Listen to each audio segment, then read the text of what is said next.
Vita Mara Ere, host of Seattle Sports Weekly on Rainier Avenue Radio.world, your one-stop shop for Seattle sports. We cover preps, we cover college, we cover pro, we cover it all. Huskies, Mariners, Seahawks, Garfield, South, Roosevelt, Metro, King County.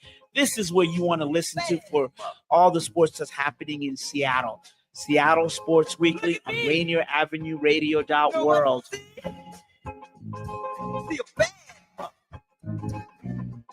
So I needed to check my kids' immunization records for their school. My doctor told me I could get them quickly online, but I couldn't figure out how. Thankfully, I could turn to Link to Care WA for help. With Link to Care WA, I was able to learn how to use online health portals, use telehealth to talk to my doctor virtually, and even apply for jobs online. I called their free hotline and got help from a real person. Call Link to Care WA at 866-757-1832 or visit linktocarewa.org. Hello, listener. What's important to you about what's going on in your community? Are you interested? Are you concerned? In any case, I invite you to tune into my show, Seattle Here and Now, on Rainier Avenue Radio.world. Why? I will be covering a wide range of topics important to you and impacting the community. Each show will have a special guest or guests to share with you information on a variety of subjects that are happening here and now in Seattle. I promise I will work hard to make my show informative, interesting, and entertaining. Be sure to listen to Seattle Here and Now on Rainier Avenue Radio.world. Totally bored? Mindlessly scrolling? Put down your phone and pick up a free youth transit pass. Youth 18 and younger ride for free. Go all the places. Do all the things. Escape the scroll at freeyouthtransitpass.com. You're listening to Rainier Avenue Radio.world. Check us out on social media. Facebook and Instagram, Rainier Avenue Radio.world, and on Twitter at Rainier Ave Radio. Seattle lost an icon over the weekend, yesterday, as a matter of fact. But you know, as bad as that news is, it gets worse when you think about it. All that after this, LidLine Sports, Rainier Avenue Radio.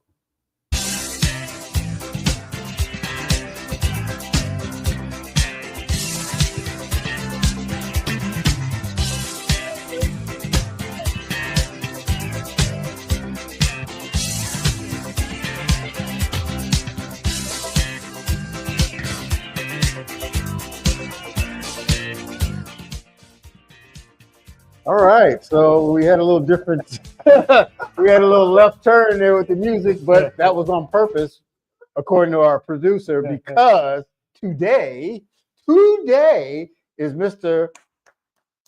Otis Stevenson's birthday. Happy birthday. Man, you look pretty good to be 45. I thought the type of years I don't mean. I thought it was 19, I'm bro. 20. I'm 21. 21. Buy me a drink. Come on, buy me a drink. Okay. That's the part when you said bad news. That was bad news. Yeah.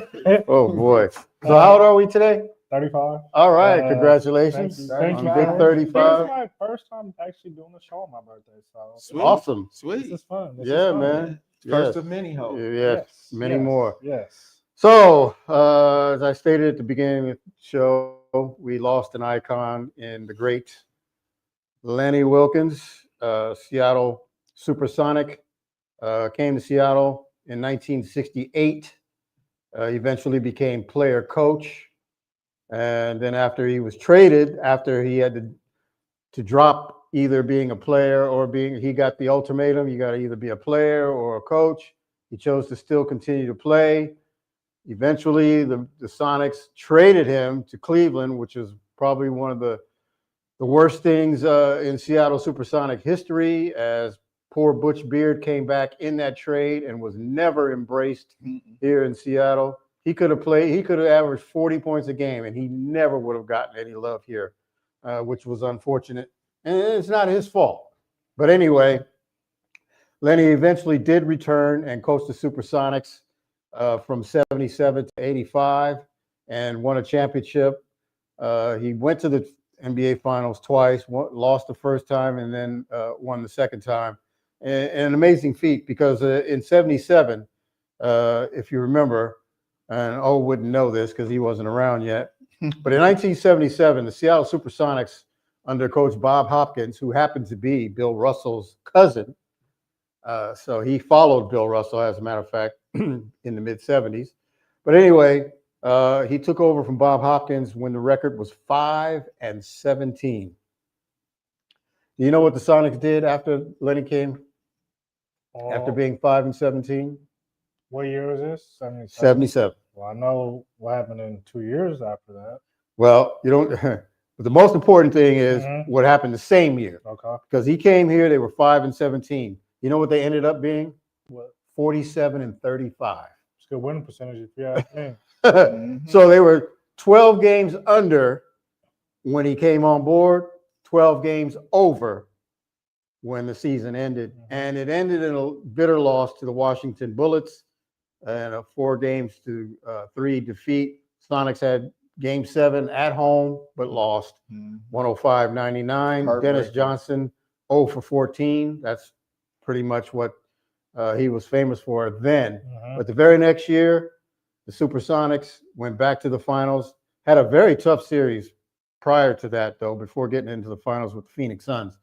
That series actually, to me, and to a lot of other people, was the NBA final because the Sonics and the Suns fought to a 7-game series, won by the Sonics in Game 7, and that game was a classic. But the problem, here's the thing, they were actually down 3-2 in the series, had to go to Phoenix for Game 6, and won that game by 1 point. I mean, it was crazy. They came back to Seattle, won the Game 7, and that was another nail-biter. Paul Westphal was fantastic in that series for Phoenix, for those that might remember. And then the Sonics eventually played the Bullets again, lost the first game in overtime, and then won the next 4. And Lenny, was an icon here for the Pacific Northwest in Seattle. Born in Brooklyn, New York. He's a New York kid, went to Providence College, started off in the NBA with St. Louis Hawks before they moved to Atlanta, and eventually was traded here to Seattle for Walt Hazzard, who was our resident superstar at that time. Walt Hazzard was a scoring guard from UCLA. Lenny took over, and just the rest is history. He was a point guard extraordinaire. And in my opinion, Lenny Wilkens was the most important player the Sonics ever had. And I don't mean the best player. I said the most important player we've ever had, because eventually, as I mentioned before, he was a player, coach. He was just everything for us. If anyone, do you have a Lenny Wilkens story personally? Yeah, he was not just the best thing that happened to Seattle since Salt and Pepper. He was an icon for not just basketball. He did so many things to the community. He would always speak to you, meaning there's time, you know me, I get around and I talk, and I've talked to a lot of players, ex-players, current players, and you get that feeling when you talk to somebody and they're acting like, I don't know who you are, and they're kind of just talking to you to talk to you. Lenny and Slick Watts were the opposite. They treated you like a human being. They talked to you, hold a conversation with you. They showed interest in what you had to say, and then give you insight. And Lenny, it was just so awesome. I've met him a couple times through family and friends, and each time it was just like he knew me, and it was he was such a you feel kind of intimidated because he's so high up there, but he brought you back down and made you feel humble. I mean, not humble, made you feel liked, and just made you love him more. And my only downfall of the whole thing is that I'm glad that he got to see his bronze statue, but I'm sad that he didn't get to see us get the Sonics back. And that was my point when I mentioned in the open, it gets worse, because that's the thing. Lenny's gone, and the Sonics are still not here, and that's a travesty. I hope that really left. I mean, of course, death first, and that is definitely not something we ever want to, necessarily celebrate. But his life's worth celebrating. But I really hope that kind of left Adam Silver just wandering just a little bit, just like, man, maybe I just could have put my foot on the gas a little harder. So that's something that most importantly, the fans in the city of Seattle. But Lenny, if there's anybody who advocated hard for the Seattle Sonics when they're here and when they weren't, it's been Lenny Wilkens. My only story is, as a kid, my grandpa used to always take me to Sonics basketball camp. And I remember one year he was a special guest.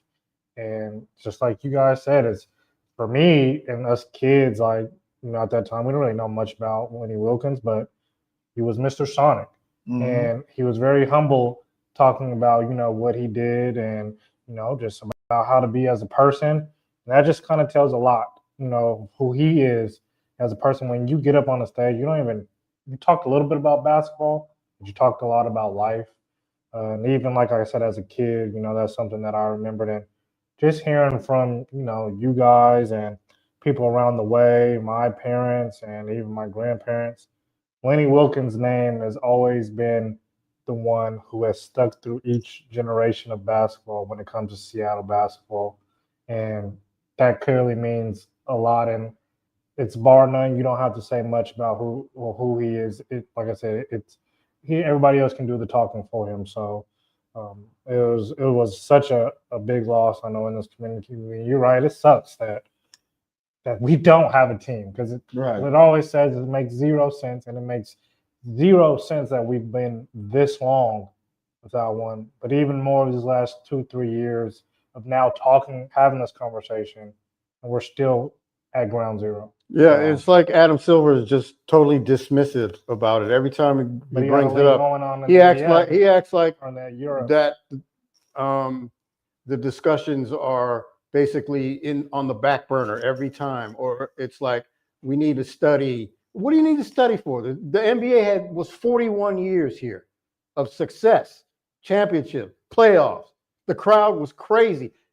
Teams did not like to come to Seattle because of our crowd. And it's like that with the Seahawks. It's like that with the Huskies. And it's like that with the Mariners. Teams don't like to come here and play because we're too loud. And that's how it was at the Seattle Center Coliseum, Key Arena, and whatever this thing, Climate Pledge, whatever it's going to be the same thing. It's going to be loud and crazy. You know why, though? He's right. He was mentored by who? Stern. Dave Stern. Yeah, I don't want to get. I'm just saying that's why he's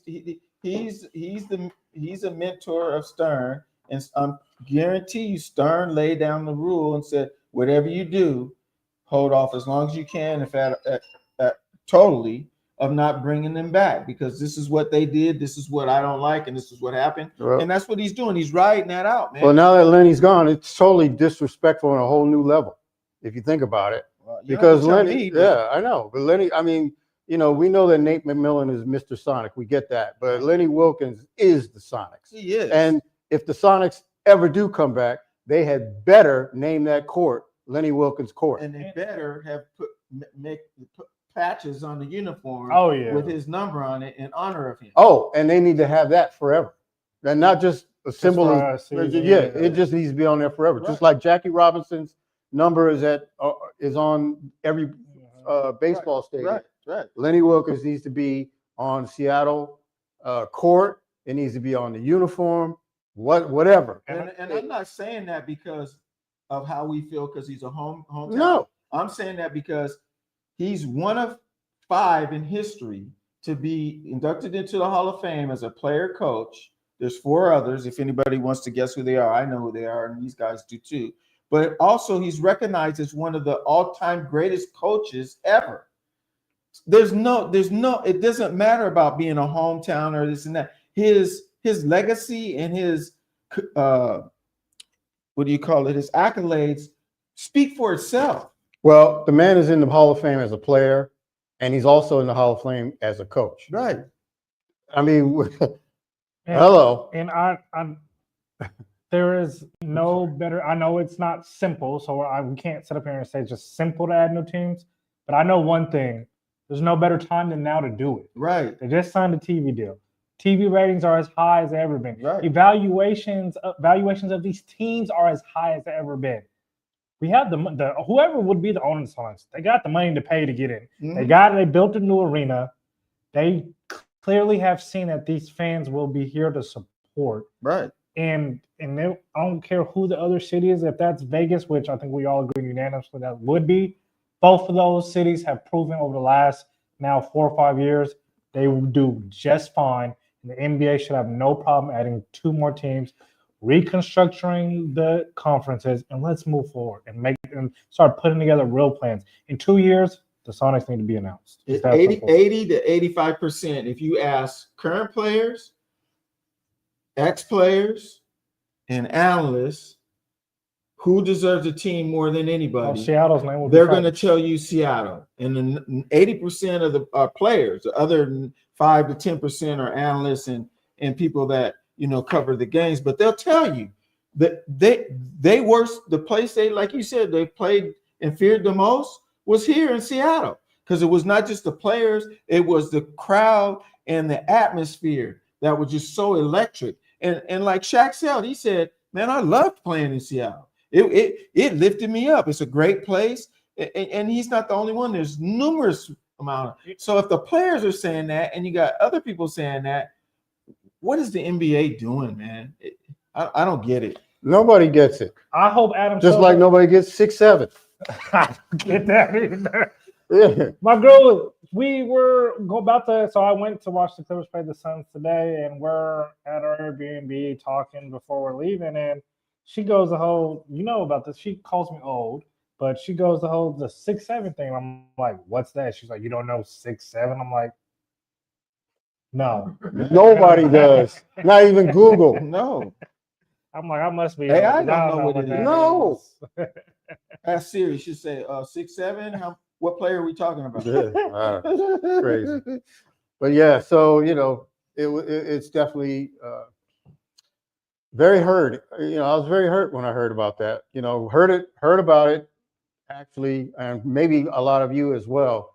Watching the Seahawks game, they announced it on the Seahawks during the Seahawks broadcast about Lenny Wilkens passing. So that we're talking about an NFL game, and they're talking about Len Wilkens. Wasn't he at the game? Don't raise the flag recently. Oh, I thought he was at this game and raised the flag No. this game and then went home. That's what some of the comments I read. I was like, they showed a video of him raising the flag, and I thought it was that. I think that was that wasn't this game. Oh, okay. Yeah, but yeah, so it's a travesty that the Sonics are still not here and Lenny's gone, and so I'm really bitter about the Sonics still not being here. Now I'm super bitter that Lenny's gone and we still don't have Sonics. Mm-hmm. I'm super bitter too, but I'm blessed to have seen him see his bronze statue in front of the stadium. That's a blessing. And my fondest memory personally is the fact that I used to play basketball for Jefferson Recreation. Mm-hmm. And so his brother was the coach. And his brother and Lenny, when you see Lenny and you look at his brother, they look kind of alike, but they were total opposites as far as the demeanor. Whereas Lenny's the nice guy, Quiet, his brother was kind of rough around the edges. He cussed us out. Look, I'm 9, 10 years old getting cussed out by his brother, but he also was so awesome that he actually got us into the Coliseum, into the locker room, hung around with the players. We got to play a half, when the Sonics were at halftime, we got to finish a game at halftime, be the halftime entertainment, playing on the court. It was one of the most exciting things that ever happened to me as a young kid, impressionable and all that. And that really, really solidified my love for sports and why I'm doing this today. Shout out to the Wilkens family for doing that for me. It meant everything back then. Oh, I'm sorry that you're too young to really understand, but hey. Oh, we had some great times in the Coliseum with Lenny. Yes, outside of the Coliseum at college games and high school games. I mean, he was just so involved with the community so much, and it's crazy because he wasn't even from here, right? But like Slick Watts, they made this their home, and they treated us like, it was like what true fans should be treated, and it hurt me immensely. And but I'm gonna honor it by trying to do my best and help young kids learn about it and motivate them to be better and to be great young men and move forward. That's what he would want. And the thing about it is, when Len Wilkens came here back in 1968, he was embraced. Mm-hmm. And we're talking in the 60s. Mm-hmm. We're talking about, segregation, racism. Even though in the late 60s, it was kind of getting a little bit better as far as that's concerned. But here in Seattle, to be honest, we didn't have it like they did in the South. Right. Really.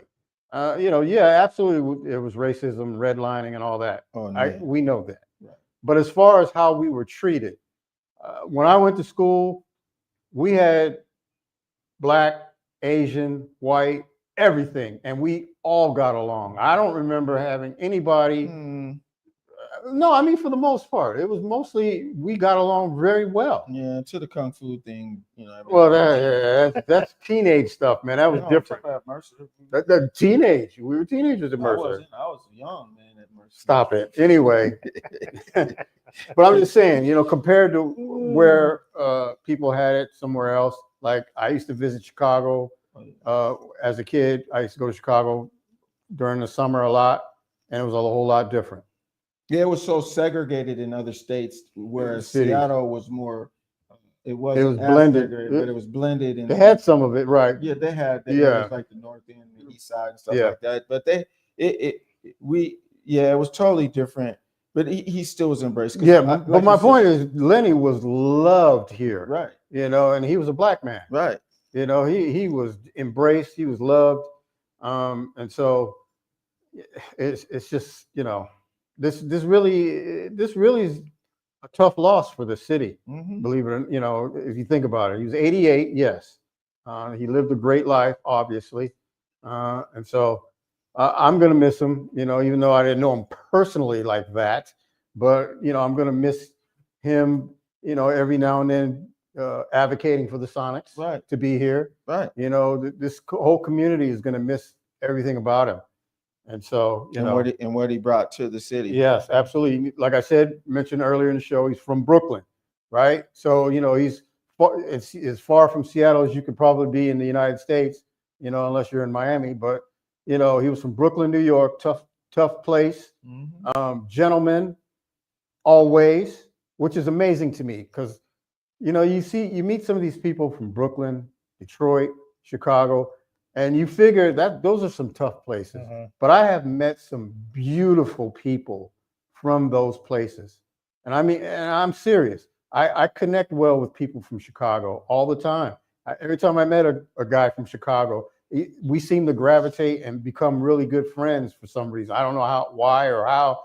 And then, it's just amazing to me. And then I find out how they live their life growing up and stuff like that. I know I'm getting a little off track. I'm sorry, but I'm just amazed that some of these people can be from such tough places, hard lives, and could just be a beautiful person as an adult. Mm-hmm. And that's Lenny. Yeah. I don't know what his life was like growing up, but like I said, he grew up in Brooklyn. It couldn't have been all that great, right? So, and of course he was a professional, he was a great athlete and so on and so forth. And then of course he lived in the 50s, he grew up in the 40s and 50s.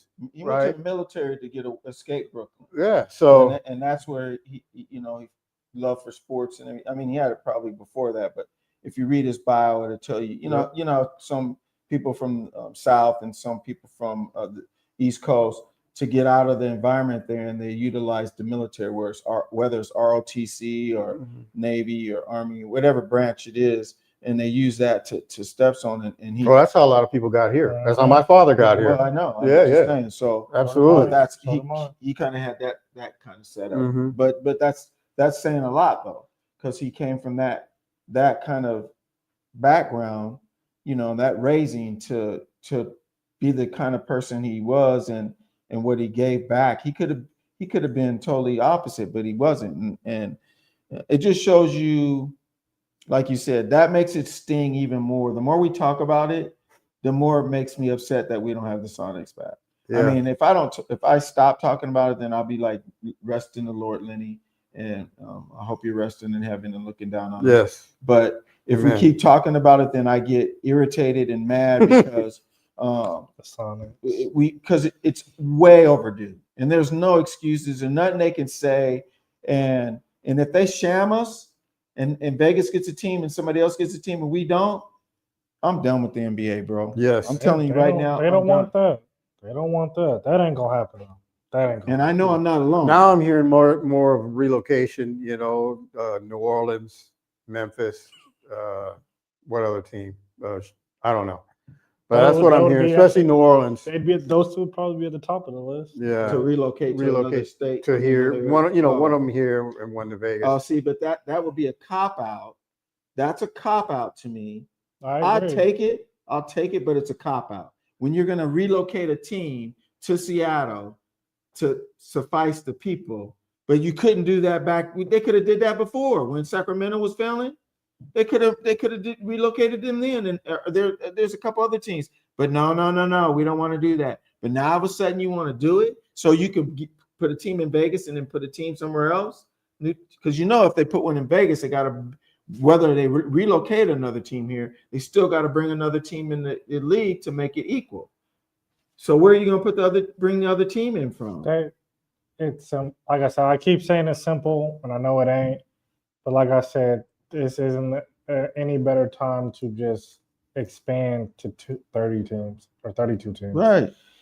Every other league is doing it. Well, NHL, WNBA. Mm-hmm. I'm sure the NFL has. I know they've had pretty sure they've had conversations, even though they're at 32 already. But the NBA is due to expand. It's way overdue. It's time to expand. Well, the thing about it is he's talking about going international. Well, that's what bothers me. And their league starts next year in Europe. Yeah. So a lot of tension. You know how hard that's going to be on players, though? It's ridiculous. No. So it's just going to be a league over in Europe, not NBA coming over. Okay. So it'll be something that mirrors the FIBA or the Euro League out there. A joke. You're talking about an NBA AAU. NBA Europe League. Yeah, but it's going to be NBA AAU to me. It's just a lot of focus for the NBA has been over in these overseas markets, and great, get your money over there, but the brand is here. Right. The main money is here. What's it called?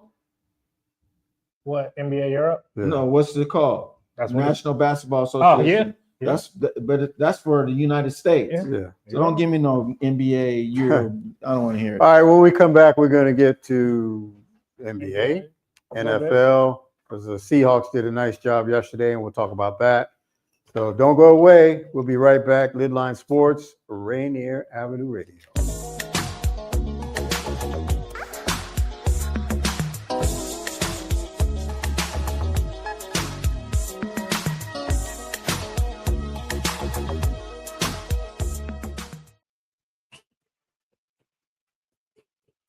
This is Paul Pearson, host of Star Time. And when I'm not helping bad girls set up their websites, I'm listening to Rainier Avenue Radio.world. Are you in need of new or gently used clothing? Hope's Community Closet is here to help. We offer a wide range of clothing for men, women, youth, children, and infants. Join us on the fourth Saturday of each month from 12:30 to 4 at the Silent Task Force. We're giving clothing with care, community with heart. Lovely Ladies Lemonade for sale, and shop to the sound of old school soul. Any questions? Contact Alicia Kennedy, Executive Director of Women United at 206-316-7601. 206-316-7601. Come and find the perfect outfit for you and your family. We look forward to seeing you there. Happy Hump Day. We're excited that you decided to join us for the party. Fresh Juice is live Wednesday night, 9 to 11 p.m. Pacific time on Seattle's Rainier Avenue Radio with the Juice Bank, including me, Superstar TK, Hindsight Patron, and D-Money. We're going to chop it up with some cool people, play some really dope new hip-hop and R&B music, some games, and maybe even a live performance. Lock us in right now on Fresh Juice YouTube page at youtube.com/ Fresh Juice Media, or subscribe to us on Spotify or Apple Music. Fresh Juice exclusive. Atlantic Street Center has been serving the children, youth, and families of the Seattle King County area since 1910. We partner with families and communities to raise healthy, successful children and youth through services including counseling, early learning, youth development, domestic violence, and education support for school-aged children. Committed to serving the African American community, Atlantic Street Center provides services and support for all marginalized people. Learn more at AtlanticStreetCenter.org. Welcome to the Fitness Corner. I'm your host, Mark Bryant, and you're going to get a whole total body workout on my show, starting off with a warm-up, aerobics, strength training, cool down, and stretching every Friday from 11:30 to 12 right here on Rainier Avenue Radio. Get ready! TNT Supermarket, your Asian food destination, is opening Thursday, November 13th at the Linwood Crossroads Shopping Center. Doors open at 9 a.m. Arrive early. The first 300 customers will receive a free $10 TNT gift card, plus more exciting opening offers. From now until November 12th, TNT U.S. members can enter via the TNT app for a chance to win 2 round-trip tickets to Asia with China Airlines. Visit the TNT U.S. website for details. TNT Supermarket opens November 13th, 9 a.m. at the Linwood Crossroads Shopping Center. See you there! Rainier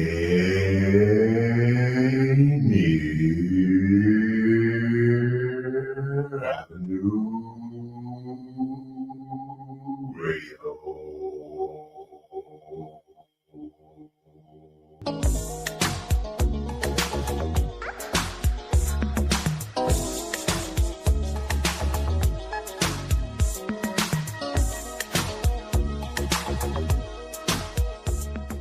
And welcome back to the show, everybody. Second half of LidLine Sports right here on Rainier Avenue Radio. Oh, has some NBA stuff he wants to get to. Yeah, and we're going to let him because it's his birthday.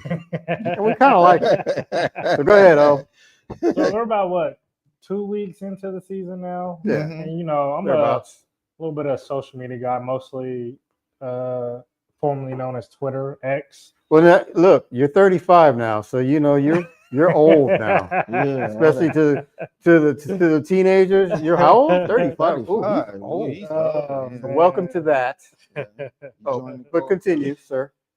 You see a lot of overreactions on social media nowadays when it comes to sports. Like, a team loses one game, especially in the NBA, and the fans just go nuts. So there's a couple overreactions I saw.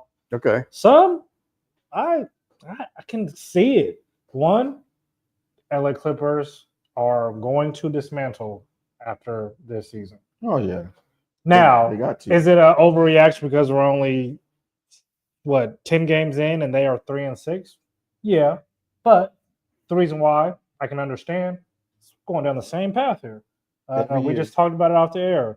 Kawhi Leonard out for a few games now with a sprained ankle.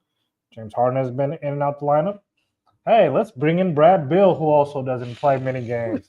He's only played half the games, and he's only averaging like 7 points a game. Right. So we're just going down this same path of injuries, guys in and out the lineup. We're getting a year older.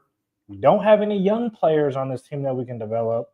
We don't have our draft picks because we traded them all to go get Paul George and give up the MVP and Shai Gilgeous-Alexander. I don't know if these guys I do think they'll be played better maybe in the second half, and they will be either a play-in or that sixth. But if they lose in that first round again, Ty Lue's gone. I think they will have to figure out where do they maneuver next because James Harden won't be a free agent again. He's not getting older. Your best player is in and out the lineup. You got to go recuperate assets, in my opinion. What do you guys do if you're the Clippers?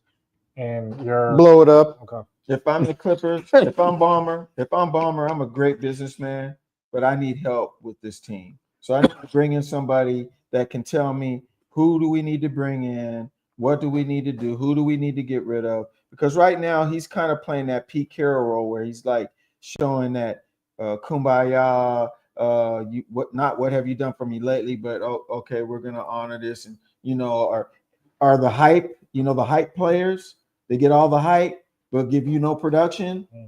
There's one in the NFL right now. and I'm glad the Seahawks got rid of him. DK Metcalf. Same kind of thing going on with the NBA. I didn't want to get sidetracked, so I just wanted to make a point. But it's the same thing with the NBA. You got hype players like Kawhi Leonard. Oh, he's great, but he can't play a whole season. James Howard. James Harden. Sorry. I'm getting upset now. But James Harden. How many teams have he played for in the NBA? 5, I believe. How many NBA championships he won? 0. So that's hype player.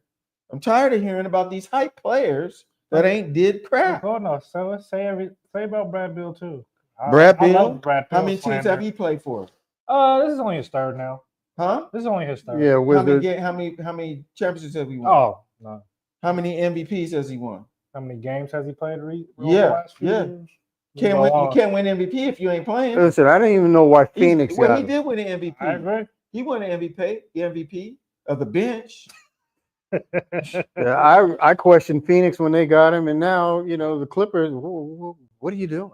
Right. I don't know. And I've That's told what I mean about they got to hire the right staff. Well, I've told you guys this many times, not with just the NBA, but with the NFL and some teams in Major League Baseball. We have the dumbest set of general managers and upper echelon executives we've ever had in sports. Getting paid these people are dumb. And they traded millions. They traded Norman Powell to make room. Who's killing it in Miami? In Miami. And it's like, My point exactly. What makes you think we've saw this story now for the last 3 years with Brad Beal? He's older. And what makes you think that a new quote unquote environment where there's nothing but hurt players throughout this environment, that he's just going to ramp it back up and he's going to go back a few years and be that and guess what, folks? And healthy. He's getting older. Yeah, that's what I'm saying. He ain't getting younger. He ain't taking NAD pills that I know of. And getting younger. No, that cat is, he's washed. But you said it earlier, and I just had to look it up to make sure before I open my mouth. But SGA, right? Where was he playing? Clippers. And where is he playing now? On a championship team. Fake Sonics. Yeah, he's playing with the Fakes, but they've won a championship with him, and he's the MVP. Right. So that goes to my point. And who is in their running their player? But that goes back to them making Kawhi Leonard happy. Kawhi wanted Paul George next to him for them to get Kawhi and some money from their little side. How's that working out? Right, right. But that goes to my kumbaya. Yeah.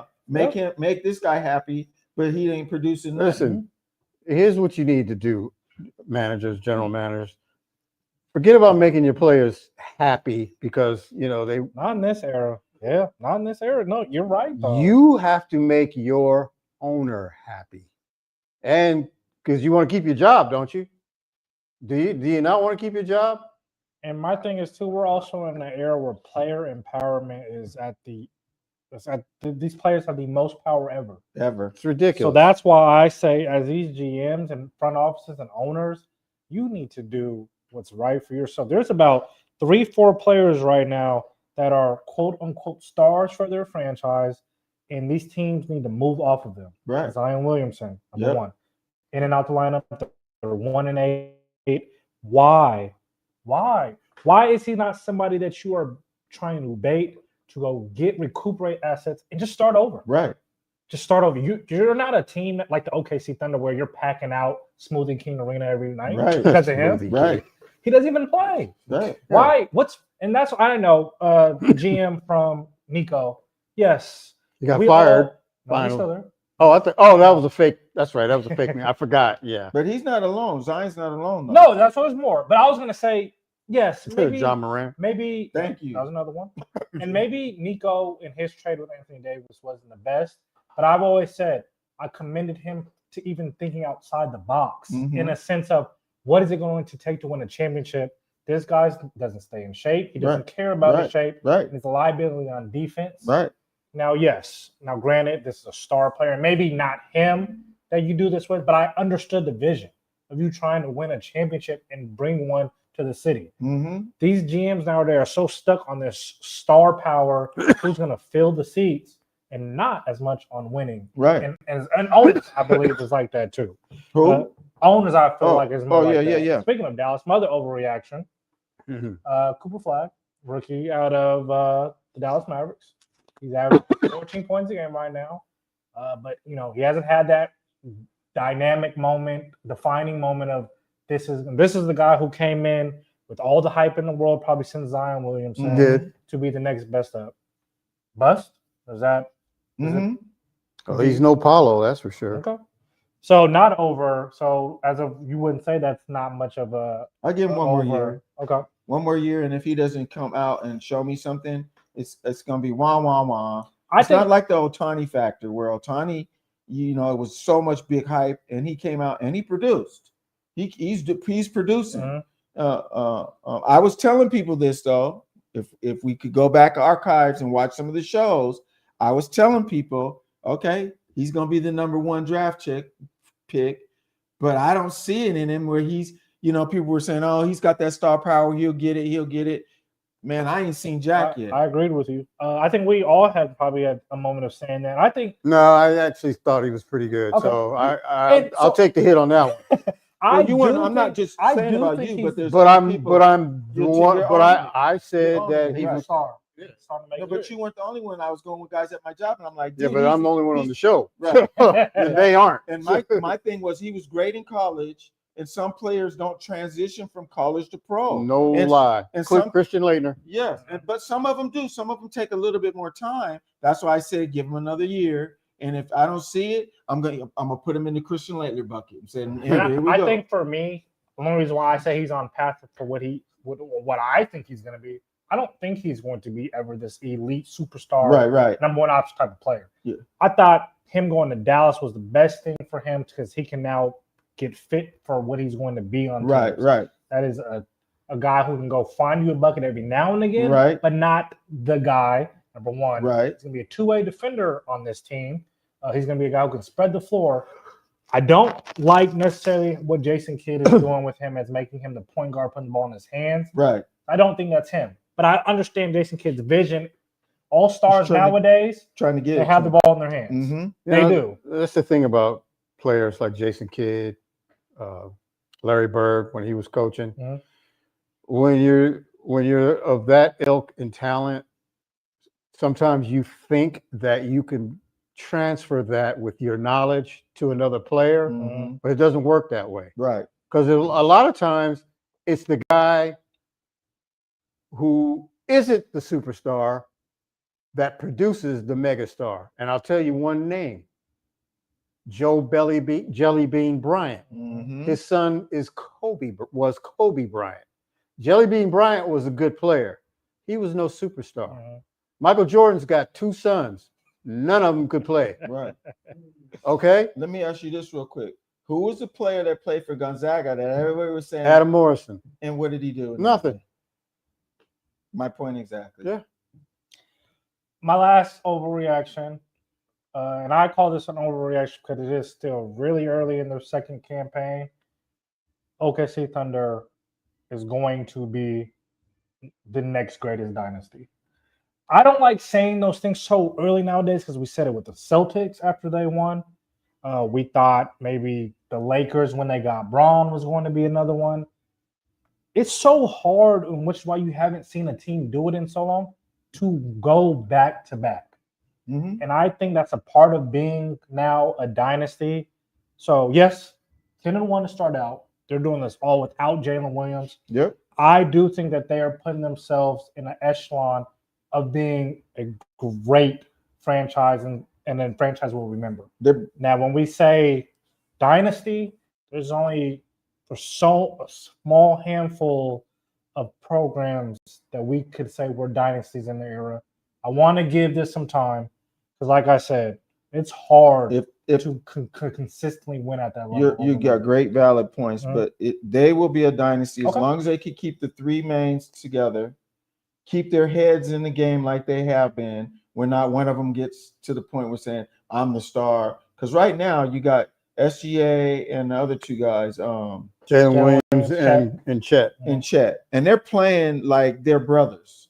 And they're playing like we're all in this together. They are. I'm not the superstar. You're not the superstar. You're not even though SGA won the MVP, he's still embracing his brothers and saying, let's run this. Let's do this and run this. And if you got a core like that and you got the right people that are there surrounding them and they're not letting them get built up with the hype, they could run a dynasty for several years, because there's not a lot of teams in the NBA right now that have that 3-player brotherhood.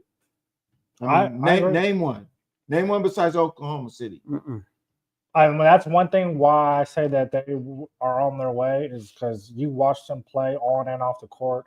They can plug in whoever, no matter where he came from, and the train is moving. Right. And this is all without Jalen Williams, how they started. Right. And I don't watch a lot of NBA games. Pepe knows this, and you know this from me talking about. I wait until after mid-break and then closer to the playoffs where I start watching it. But I do people get few games every now and then just to see. And when I watched the fakes recently, I was like, oh shit, these guys are gonna be tough, because they still playing like they ready to run it.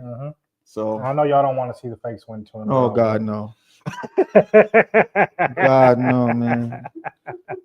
Our moves wore out. But you can't put down what is right, though. Yeah, they're balling and they got the core and they're doing what's right. You know, hey, they got a lot of players I like. I like Chet. I like Lou Dort. Yeah, so I like those guys. If they lose their coach though, and they lose that gelness, and they bring somebody else that tries to bring in their stuff, that could hurt them. So if they keep it to core together, they could be dangerous. It's hard to keep core together, especially nowadays with it money. It is. That's going to be. So, you can do it though. Yeah, because they got their owner's a billionaire. They could do it. Well, yeah, hopefully. Sorry. Yeah, it's up to them. Yeah. So yeah. All right. Thanks, O. That was good stuff, man. Sure. NFL. He wasn't done. It's his birthday, man. Let him speak now. Oh, he's done. NFL. Because people. The king has spoken. Yeah, we got to talk Hawks. Man. Yeah, we got to talk Hawks. Seahawks won a good one, 44-22, second straight blowout, second straight domination. The Seahawks are 7-2, sharing top of the NFC West with the LA Rams, also at 7-2, with the big showdown at SoFi next Sunday. Be there or be square. I like what I'm seeing from the Seahawks, except that, there's a lot of questions right now. Of course, believe it or not, the national attention that they're getting is something that's pretty new. It's been a while. Yeah, it's been a while. And then, of course, now the question is, are they the best team in the NFL? Let's slow down. Let's calm down. Let's calm down. Put the brakes real hard. They're not the best team in the NFL right now. Thank you. They're playing like the best team in the NFL, and that's a big difference. When you're playing well, like the best team in the NFL, okay, I get all the kudos and stuff. But let's remember, they're still mucking it up at times with the turnovers, with Sam Darnold fumbling the ball and carrying on. That stuff's got to be cleaned up. And that stuff is, you can't take that lightly, because it's happened more than a few times. And if it happens against the Rams, they're not going to win. So you got to clean some of that stuff up. Now, the running game, we all know that the running game is a sore spot for the Seahawks. At 198 yards rushing yesterday, which is great. Here's the thing, the advocate for the running game, as far as why people get mad when teams abandon the run, especially early. Because when you abandon the run and become one-dimensional, you become easy to defend. With the Seahawks, what they're doing is, even though they're not successful per se at running the ball, they still do it because it keeps the defense honest and it keeps them on their toes, guessing, because they don't know what they're going to do. Even if they're running and getting only 3 yards, 2 yards, 1 yard, -2, but they're still going at it, teams still have to gear up, because when one time, all you need is that one breakaway run. And then that's what happened yesterday. They kept going at it, and then the next thing you know, Ken Walker gets a 30-yard run. Ken Walker gets a 9-yard run. Charbonnet gets an 8-yard run, 7 yards, 6-5. That's what you need to be consistent as far as getting your running game going. Now, is the running game perfect? Is it fixed? Absolutely not. they played a great game yesterday as far as the run's concerned, but they had 15 runs where they were either 2 yards or minus. Okay, that's still a little concern, especially against the Rams coming up. And then, of course, when you're playing teams like the Niners, and that's not until the last part. But hopefully by then their running game will will really be in gear. And so, of course, we all know the passing attack has just been phenomenal. Man. I mean, JSN is, listen, I said it last week, and now I'm hearing it nationally. JSN is the best receiver in the NFL right now. He is. There's just no question about it. You could argue Jamar Chase. You could argue Justin Jefferson. Yeah, you sure can. And it's so funny. I've seen so much negative about Jamar Chase and Justin Jefferson, especially Justin Jefferson, right, over these last couple of weeks. So, well, Minnesota is ruining the fact that they don't have Sam Darnold anymore. They're crying about it. Baltimore Ravens are crying about the fact that they don't have Mike McDonald anymore. But you know who did that? They did that to themselves. Yeah. Minnesota said, okay, Sam, you can go ahead. We got J.J. McCarthy. Yeah, okay. How's that working out? Ravens said, nah, John Harbaugh, you still want to coach? Okay. Mike, go ahead. You can find out who wants you and what you're going to do. Well, he came here. The best thing that ever happened to the Seahawks in a long time. Look, I know you guys are trying to hold off as long as you can about saying they are the best team in the NFL. They're not. I'm taking it week by week. And these last week after week, these last 3 weeks, I've came out Sunday night, Monday, said these guys played the best football this week. And I think for me, I don't want to put too much pressure on kind of like how I was as the season was building for the Mariners. I just want to see it play out until I can come here and say these guys are real life NFL contenders. Yeah, it's hard to not say that they are not the best. Well, team I don't like the fact that I'm not mad at it. Yeah, I'm not mad at it. I don't like the fact that there people are saying, well, they played the Commanders, they played the Cardinals. Look, Commanders were in the NFC.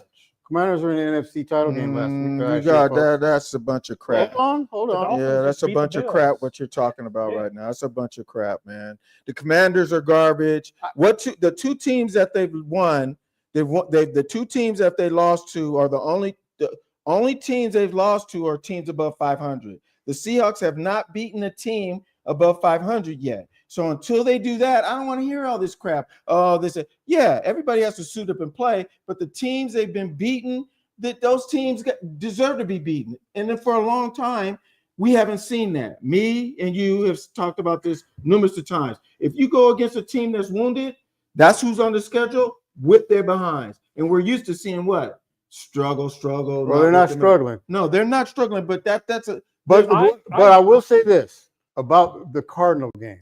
Yeah. The Cardinals just got finished Monday night, 6 days ago at that time, dismantling Dallas in Dallas. But how good is Dallas? Dallas isn't good, but what the Cardinals did, that was huge. Yeah.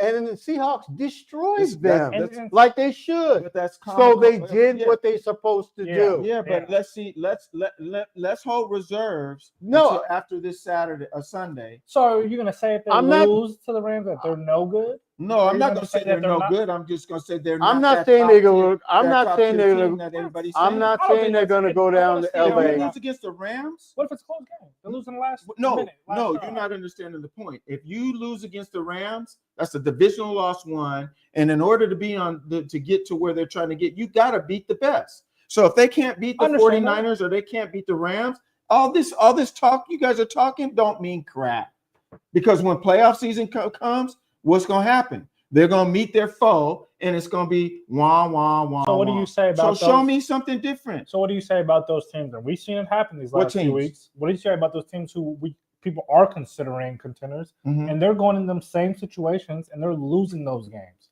Or they're hard fought the last 2 minutes having to name one of the teams. Buffalo Bills just lost to the Miami Dolphins. They got handed to them. They got Buffalo. Listen, I've seen, you guys heard me. I've said this. Buffalo is fake. Josh Allen's a good quarterback, But he don't do nothing to me what that makes- impresses me in the So, playoffs. to answer Otis, They lost to Atlanta and they lost to Miami. Buffalo is fake. He just answered. He just answered your question. He just answered your question, though. He just answered the question you just asked. If they lose to the Rams, what does that mean? It's just like the Buffalo Bills losing to the Dolphins. We know how the Buffalo Bills are, right? Show me and don't tell me. And every year they talk about tell me, and what happens? They don't show me. I don't believe in Buffalo. I don't believe in the Ravens. I don't. I don't care. I don't believe in them. I'm not buying them. I don't believe in the Chargers, even though they dismantled my team yesterday. I'm not buying them. I'm sorry. Justin Herbert is not who people think he is. He ain't all that. I've said it many times, so this is nothing new that you guys have heard. So let me just say this real quick. They got to play the Rams twice. They got to play the 49ers twice. No, they've already played the 49ers. Oh, once. They played once. They got to play last game of the last game of the season. They got to play. These are the weak teams. They got to. Well, they play the Titans right after the Rams. Yeah, but the Panthers aren't that weak. So if they could go in there, the Panthers are weak. They lost to New Orleans. I know, but I'm just saying they're not that weak. They're weaker than Cardinals. But that's a team that if you go in and you struggle against it late in the season like that, it's going to be a telltale sign. I'm saying, but okay, we'll see though. We'll see. They're 5-5. They're 500 team. So right now, as of right now, but. Falcons is a joke. They should go in there and smash the What about the Vikings? What do you think about the Vikings? We should beat them. Okay, I'm not buying that. But that's why I don't see. Here's why. This is crazy. The Vikings last week beat Detroit in Detroit. Go home and lose to a bum Raven team. Yeah. No, but my point is, I'm trying to make is that we've seen it in the past where they go against teams that they should be smashing and they don't smash them. This year they're doing the opposite, but against good teams that they could have beaten, they've lost. So until you could beat an above 500 team, I get you what you're saying, but yeah. we got. But just like you said, for me, when it comes to NFL, it's just like you said too. It's you play. Did they play bad against San Francisco? Who's on the schedule? They didn't play bad. No, they didn't play great either, and they were actually driving when the fumble happened. Yeah. What I'm trying to make is that they beat. You asked me this. You said, "So Carter, man, what?" So you're gonna say that them beating the Steelers wasn't a good win? And what did I say? Yeah, but after watching the Steelers yesterday, no. Now I'm saying no because the Steelers just showed. Yeah, me. but what did the Steelers do the week before when they beat up the Colts? Right. They made. The NFL is week to week. That's my point. Yes, that's my point. That's the thing. Yeah, that's my point. The NFL is week to week, and finally the Seahawks are doing what they're supposed to do. Okay. They're beating up teams that they should beat up. So if they lose to the Rams, what are you going to say? If they lose to the Rams 30-10, yes, I'm going to be disappointed. Yes. But I'm not saying that the Seahawks are the best team in the league. The pundits are. Right. The America is saying that now because of the way they're playing. I said they're playing the best football right now. I don't think they'll lose 30-10 to the Rams. I think they got enough firepower to go toe-to-toe. Well, Rams D is tough now. They're top notch. Look, their offense is I'm not putting much if they lose to them, but I get what you're saying with it being a divisional game. Right. Yeah. And it's the first of two games. It hits. Yes. I feel more confident about this game going on the road than I do at home. Than I do at home because playing at home with a good team is kind of wishy-washy. If they lose to the Rams this time and then they lose to the Rams again, does that mean they're out of the playoffs? No, but they're not. No, all it means is they're not better than the Rams. Yeah, that's what it means. 4 losses will get you into the playoffs. They'll be in the playoffs, but losing the Rams twice means they're not better than the Rams. That's all it means. So, all right, folks, we had a heated debate. I'm sure you liked it. We loved it. Yeah. I love it. So we'll be back next week with more LidLine Sports right here on Rainier Avenue Radio.